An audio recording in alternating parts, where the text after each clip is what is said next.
वणी गावात एक छोटा मुलगा राहत होता. त्याचे नाव गणू होते. गणू खूप निरागन आणि चांगला मुलगा होता. तो रोज आई सप्तशृंगीचे नाव घेत असे. त्याला आईवर खूप विश्वास होता. गणूची आई खूप आजारी होती. घर खूप गरीब होते. औषधासाठी पैसे नव्हते. गणू खूप चिंतेत होता. एक दिवस त्याने ठरवले की तो आई सप्तशृंगीच्या मंदिरात जाईल. तो आईला प्रार्थना करेल. सकाळी लवकर तो घरातून निघाला. डोंगर चढायला सुरुवात केली. रस्ता खूप कठीण होता, पण गणूच्या मनात श्रद्धा होती. तो सतत म्हणत होता, जय आई सप्तशृंगी माता, माझ्या आईला बरं कर. काही वेळाने तो मंदिरात पोहोचला. मंदिरात खूप भक्त होते. घंटांचा आवाज येत होता. आरती सुरू होती. गणू आईच्या समोर गेला. त्याने हात जोडले. त्याच्या डोळ्यात पाणी आले. तो म्हणाला, आई माझी खूप आजारी आहे, तिला बरं कर ग. माझ्याकडे काही नाही, पण माझी प्रार्थना ऐक ग. तो खूप वेळ प्रार्थना करत बसला. मंदिरात शांतता होती.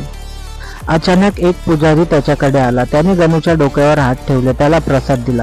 पुजारी म्हणाला, बाळ तू घाबरू नकोस, आई तुझ्या सोबत आहे. गणू प्रसाद घेऊन घरी निघाला. त्याच्या मनात पोहोचल्यावर त्याने पाहिले, त्याची आई बसली होती. तिचा ताप उतरला होता. ती हसत होती. गणू खूप आनंदी झाला.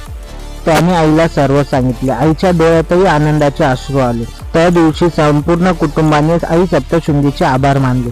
गावात ही बातमी पसरली. सगळे म्हणू लागले, आई सप्तशृंगी माता खूप दयाळू आहे. गणू दरवर्षी मंदिरात जात होता. आईचे दर्शन घेत होता.